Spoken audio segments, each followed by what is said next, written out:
कोणतीही गोष्ट नाही. किती वेळा सांगू तुम्हाला? प्रिया तिच्या जागेवरून उभी राहून रडत पण ओरडत म्हणाली, ज्यामुळे तिचे आई बाबा चकित झाले आणि तिला पाहू लागले.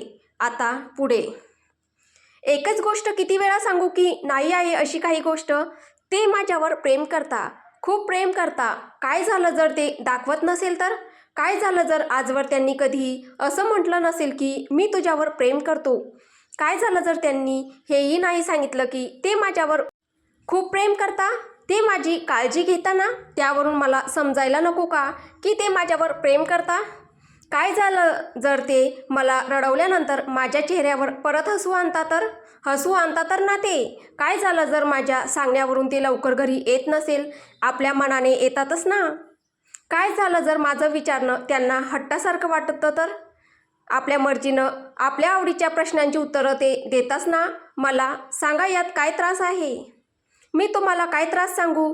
मी स्वतःच आमच्यातला त्रास समजून घेऊ शकत नाही, मग तुम्हाला काय सांगू? म्हणूनच मी म्हणते, सगळं ठीक आहे, सगळं काही ठीक आहे. प्लीज मला समजा, मला समजून घ्या. मला कोणी समजत नाही, कोणी समजत नाही असं म्हणत प्रिया जोरजोराने रडू लागली आणि स्वतःच्या डोक्यावर दोन्ही हातांनी मारू लागली.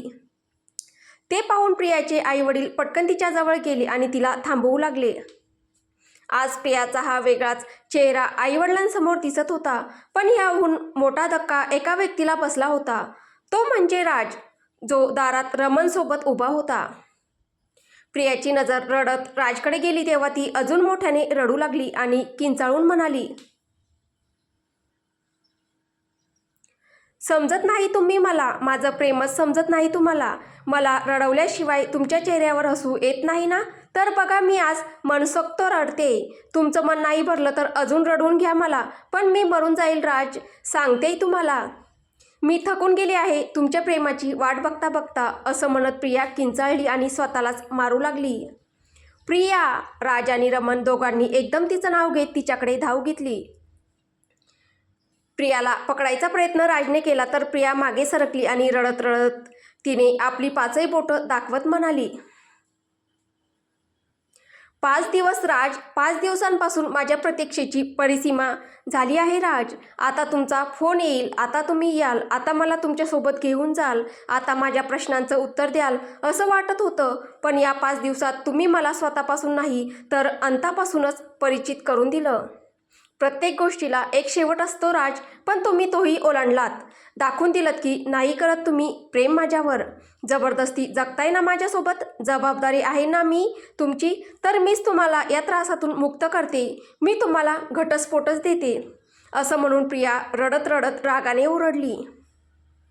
प्रिया, तोंड बंद कर आपलं. काही बोलत नाही म्हणून जे मनात येईल ते बोलतेस? तलाकचं नाव ऐकून राजच्या डोळ्यात अंगार उसळले आणि त्याने प्रियाला दोन्ही हाताने पकडत अजून मोठ्याने किंचाळून म्हटलं,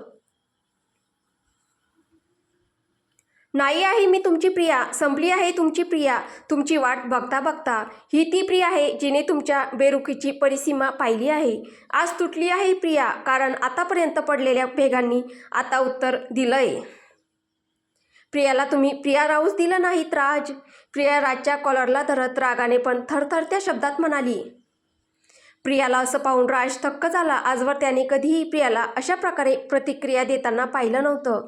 तिला त्याने उदास पाहिलं होतं, रडताना पाहिलं होतं, हसताना पाहिलं होतं, हसतमुख पाहिलं होतं, पण राग करताना मात्र तो पहिल्यांदाच पाहत होता. दुसऱ्या बाजूला रमण आणि प्रियाचे आईवडीलही थक्क झाले होते, पण त्यांना हेही कळत नव्हतं की नेमकं कुणाला काय समजावं. तुम्हाला तर मला असंच पाहायचं होतं ना? आता मिळाला ना तुम्हाला समाधान? प्रियाने राजचा कॉलर पकडलेलाच ठेवून सांगितलं. मला तुला अशा अवस्थेत पाहायचं होतं? राजने नाराजीने विचारलं. पण त्याने प्रियाच्या हातातून आपला कॉलर सोडवला नाही. प्रिया, आधी उठ, शांत हो.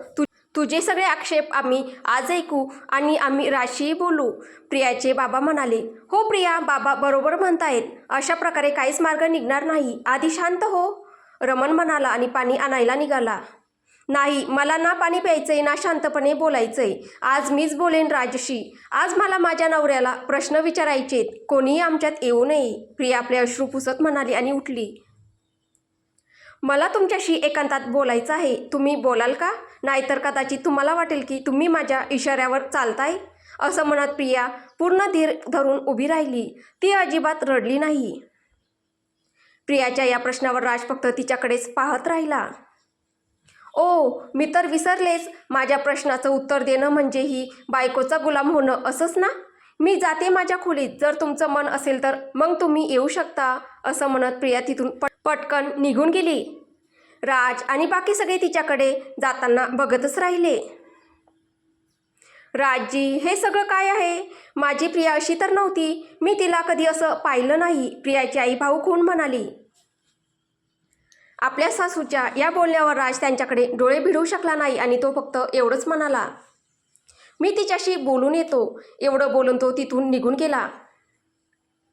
मला वाटत होतं राजजी कसेही असले तरी प्रियाशी चांगलेच वागतात, तिला खुश ठेवतात, तिला प्रेम देतात. पण आपण मात्र प्रियाच्या मी ठीक आहे, मी बरी आहे या म्हणण्यावर आंधळे आणि बहिरे झालो. तिचा त्रास पाहू शकलो नाही. जे झालं ते बदलू शकत नाही. पण एक गोष्ट सांगतो, जर प्रिया पुन्हा राजजींकडे आणि त्या घरात जायला तयार नाही झाली तर मी तिला पाठवणार नाही. ती इथेच राहीन. तुम्ही मान्य करा किंवा नाही. रमणने आपल्या आईवडिलांना सांगितलं. आईवडिलांनीही मान हलवत सहमती दर्शवली आणि गप्प राहिले. राजने प्रियाच्या खोलीचं दार उघडलं, जे अर्धवट बंद होतं. आत गेल्यावर त्याने पाहिलं, प्रिया भिंतीला पाठ लावून उभी होती आणि जेव्हा राज खोलीत आला तेव्हा प्रिया पाण्याने भरलेल्या डोळ्यांनी त्याच्याकडे पाहू लागली. तिचं असं पाहणं राजच्या मनाला दुखावून गेलं. काही क्षण तो तिला पाहत राहिला आणि मग खोलीचं दार आतून बंद केलं. आपण घटस्फोट घेऊयात, हेच आपल्यासाठी योग्य असेल. राज. दार बंद होताच प्रिया म्हणाली, हे बकवास बोलण्यासाठी तू मला इथे बोलावलं आहे का? राज रागाने भडकून म्हणाला, बकवास नाही बोलते मी, खरं सांगते. आपल्याला वेगळं व्हायला हवं. ज्यामुळे तुम्हाला बोलू नकोस ही गोष्ट समजत नाही का? मी सांगतोय की मला ही गोष्ट ऐकायची नाही. असं म्हणत राज झटकन प्रियाजवळ गेला आणि तिचे खांदे पकडले. मी हीच गोष्ट बोलेन, प्रिया ठामपणे म्हणाली. तर बोल, पण मी ऐकणार नाही. राजने उत्तर दिलं, का ऐकायचं नाही? मी तर तेच सांगते जे तुमच्या मनात आहे. माझ्या मनात काय आहे? हेच की मला तुमच्याकडून घटस्फोट घ्यायचा आहे का? प्रियाने जड आवाजात म्हटलं. हो. प्रिया, तुझं ऐकत आहे ना, याचा अर्थ असा नाही की जे काही मनात येईल ते बोलशील. मग मी रागावलो तर तू म्हणशील की मी रागावतोय. हे सगळं मला आवडत नाही प्रिया. राज रागाने म्हणाला. मग काय आवडतं तुम्हाला? सांगा ना. तुम्हाला माझं उदास असणं आवडत नाही, तुम्हाला माझं रडणं आवडत नाही, तुम्हाला तर माझे आईवडील आणि भाऊही आवडत नाही. प्रिया, असं काही नाही. जे बोलतेस ते विचार करून बोल. थोडंसं लक्ष दे. यावेळी राज खूप रागावलेला होता. का? मी तर बरोबरच बोलते. चुकीचं काय म्हटलं मी? आजपर्यंत तुम्ही माझ्या आईवडिलांना आई बाबा म्हणून बोलावलं? कधी माझ्या भावासोबत 2 मिनिटही बसून गप्पा मारल्या नाहीत? अरे तुम्ही तर ते घरी आल्यावर आणि माझ्या बोलावण्यावरही तुम्ही घरी येत नाही. कधी म्हणता चल तुझ्या घरी जाऊन येऊ. सियाताई आदित्य भाऊजींना घरी घेऊन आली तेव्हा सगळे किती आनंदात होते. सियाताईसुद्धा आनंदित झाल्या. तुम्हालाही आनंद झाला. तर माझेही तर आईवडील आहेत, भाऊ आहेत. मग मला वाटत नाही का की तुम्हाला इथे घेऊन येऊ? 2-4 दिवस तुमच्यासोबत इथे राहावं. प्रिया रडत म्हणाली. या सगळ्या गोष्टींवर राज तोंड दाबून बसला होता आणि प्रियाकडे न पाहता इथं तिथं बघत होता. माझं मन दुखतंय प्रत्येक वेळी जेव्हा तुम्ही माझ्या आईवडील आणि भावाला दुर्लक्ष करता तेव्हा. पण मी काही बोलली नाही, कारण जबरदस्ती आपल्याला कोणाच्या तरी मनात प्रेम आणि सन्मान निर्माण करू शकत नाही ना. मी त्यांचा सन्मान करतो. राजने प्रियाला जड आवाजात उत्तर दिलं. वाटलं तर नाही मला कधी. तर मी कधी त्यांची बेइज्जती केली का? सांग ना. राज खूप रागात भडकून म्हणाला. बेइज्जती फक्त बोलूनच होत नाही राज, प्रत्येक वेळी न बोलूनही होते. मी असंच आहे हे तर तुला आधीपासून माहीत आहे. राज म्हणाला. तुमचं असं असणं मला माझ्यासारखं राहू दिलंच नाही राज, प्रियाने भरून आलेल्या आवाजात म्हटलं. ते ऐकताच राजचा चेहरा बदलला. रागाचा आव आणून बसलेलं मन बेचैन झालं.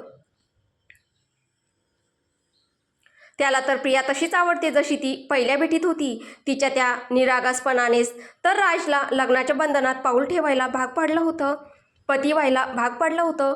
ठरवलं होतं त्याने की तोच प्रियाशी लग्न करेल, जरी त्याने कधी तिला ते सांगितलं नव्हतं. आपला साखरपुडा झाला तेव्हा माझंही बाकी मुलींसारखंच मन होतं की माझ्या होणाऱ्या नवऱ्याशी बोलावं, तुमच्यासोबत कुठेतरी फिरायला जावं, उशिरापर्यंत गप्पा माराव्यात, आपण दोघांनीही एकमेकांना भेटवस्तू द्याव्यात, येणाऱ्या आयुष्याबद्दल बोलावं. पण तुम्ही तर माझ्या अपेक्षांवर असं पाणी फेरलत की तुम्हाला खूप काम असतं म्हणून तुम्ही माझ्याशी बोलू शकत नाही आणि मीही ते मान्य केलं. कोणाशी काहीच बोलले नाही याबद्दल. पण तुम्ही एकदाही विचार केलात का याबद्दल की तुमच्याकडून असं ऐकून मला किती वेदना झाल्या असतील? प्रिया हुंदके देत आपल्या हातच्या मागच्या भागाने डोळ्यांवरील अश्रू पुसत म्हणाली. आता राजला प्रियाचं असं रडणं सहन होत नव्हतं आणि प्रियाच्या प्रत्येक तक्रारीने त्याचं मन चिरलं, कारण आजच्या वेळी तो पहिल्यांदाच प्रियाच्या वेदना जाणवत होत्या. जेव्हा तो स्वतः प्रियापासून दूर झाला होता तेव्हा. रडू नकोस, इथे ये, असं म्हणत राजने प्रियाला आपल्या जवळ ओढलं. तर प्रिया त्याच्या मिठीतून सुटण्याचा प्रयत्न करू लागली. इतकं काय वळवळ करत आहेस? माझ्या मिठीत आल्यानंतर तुझ्या मनाला शांती न भेटता बेचैनी होत आहे का? राजने प्रियाच्या कमर आणि पाठ यावर आपली पकड घट्ट करत विचारलं. आजपर्यंत तुम्ही मला फक्त बेचैनी, तडपण दिलं आहे, शांती दिली नाही. तू असा विचार करतेस, पण मी कधीही असं इच्छित नव्हतो. मला सगळं माहीत आहे. मी तर तुमची जबाबदारी आहे, तर जबाबदारीच्या भागात तर बेरुखी मिळते, प्रेम थोडीच मिळतं. नाही तर मी आजपर्यंत तुमच्याकडून ऐकायला असुसले नसते की प्रिया, मी तुझ्यावर प्रेम करतो. प्रिया राजच्या मिठीत तडफडत म्हणाली. सगळं काही बोलूनच होतं का? दाखवूनच होतं का? तुला समजत नाही का की प्रेम आहे की नाही? मला दाखवता येत नाही तर मग मला जे जमतच नाही ते मी कसं करू? राज म्हणाला. प्रेम असेल तर दाखवशाल ना. लग्नाच्या पहिल्या रात्री येऊन सरळ तोंड वळून झोपणं, थकलोय असं सांगून आपली नवरी घुंगटातच सोडून देणं, हे सगळं स्वतःचं सांगून जातं. फक्त तेच तुला आठवतं? बाकी असं काही केलं नाही का मी की तुला प्रेमाची जाणीव व्हावी? राज म्हणाला. मजबुरीत झालेल्या गोष्टींना प्रेम म्हणत नाहीत. शब्द जरा सांभाळून वापर. फक्त तू स्वतःला मला दिलं नाहीस, मीही स्वतःला तुला दिलं आहे. आपल्या दोघांमधलं झालेलं प्रेम तू मजबुरी म्हणतेस? काय माहीत? किंजलला विचारात घेऊन तुम्ही माझ्याजवळ आला असेल. प्रिया, राज खूप जोरात ओरडला आणि त्याचा हात प्रियावर जाण्याआधीच त्याने स्वतःचा हात थांबवला. पण मोठमोठ्या डोळ्यांनी तो प्रियाकडे लांबच लांब श्वास घेत एकटक पाहत राहिला. घाबरलेली प्रिया मात्र कोसळून गेली जेव्हा तिने राजचा हात हवेत पाहिला. आज पहिल्यांदाच राजने असा हात उगारला होता आणि त्याची कारणीभूत होती किंजल. प्रियाचं रडणं, तिचा आवाज, तिचे श्वास जणू घशातच अडकून राहिले. जेव्हा राज थोडा शुद्धीवर आला आणि स्वतःचा हात त्याच्या नजरेस पडला तेव्हा तो दचकून प्रियाकडे पाहू लागला आणि पटकन हात खाली सोडला.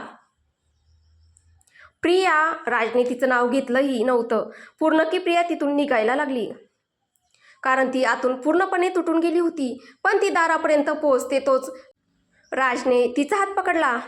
थांब, माझं ऐक प्रिया, असं जाऊ नकोस, राज तिचा हात धरून म्हणाला. पण प्रिया काही न बोलता रडत रडत त्याच्या हातातून आपला हात सोडवू लागली. मी सांगतोय ना, एकदा तरी माझं ऐकून घे प्रिया, आज तुझ्या सगळ्या गैरसमज दूर करून टाकतो. मला जायचं आहे राज, प्लीज मला सोडा, प्रिया हताश स्वरात म्हणाली. नाही जाऊ देणार तुला. तुझ्यावर हात उचलणं ही माझी चूक आहे, पण तूच अशी गोष्ट बोललीस की. I am sorry. मला किंजलबद्दल काही बोलायलाच नको होतं. आता तरी माझा हात सोडा, असं म्हणत प्रियाने जोर लावून आपला हात राजच्या हातातून सोडवला आणि वळली. पण यावेळी राजने तिला मागून आपल्या मिठीत खिचून घेतलं. राज, सोडा मला, काय करताय तुम्ही? प्रिया त्याच्या मिठीतून सुटण्याचा प्रयत्न करत म्हणाली. पण राज मानेना. त्याने प्रियाला आपल्या जवळ वळवलं आणि एका झटक्यात तिला खांद्यावर उचललं. राज, हे काय करताय तुम्ही? प्रिया त्याच्या खांद्यावर झुलत म्हणाली. पण राज शांत होता. तो काहीच बोलला नाही, फक्त खोल श्वास घेत होता. राज प्रियाला घेऊन पलंगापर्यंत गेला आणि तिला गादीवर झोपवून तिच्यावर झुकला. ही काय वागणूक आहे तुमची राज? प्रिया त्याला म्हणाली, कारण त्याने दोन्ही हातांनी तिचा चेहरा हलकेच धरलं होतं. मला तुला किस करायचं आहे, राज म्हणाला, पण त्याच्या आवाजात नशा दाटली होती. सोडा मला राज, मला जायचं आहे, प्रिया झटापट करत म्हणाली, कारण तिचं मन आधीच खट्टू झालेलं होतं. इथे मी काय फक्त तुझ्यापासून दूर राहायला आलो आहे का? राजने एका हाताने तिचे दोन्ही हात पकडले, कारण ती हातांनी त्याला त्याच्या छातीवर मारून दूर ढकलत होती. दुसऱ्या हाताने त्याने तिचे गाल धरले आणि तिच्या चेहऱ्याच्या जवळ आपले ओठ नेले. हे पाहून प्रियाने डोळे घट्ट मिटले, पण काही क्षणातच तिची सारी झटापट, नाखुशी आणि नकार विरघळून गेले, कारण राजचे ओठ तिच्या ओठांवर नाही तर तिच्या कपाळावर उमटले.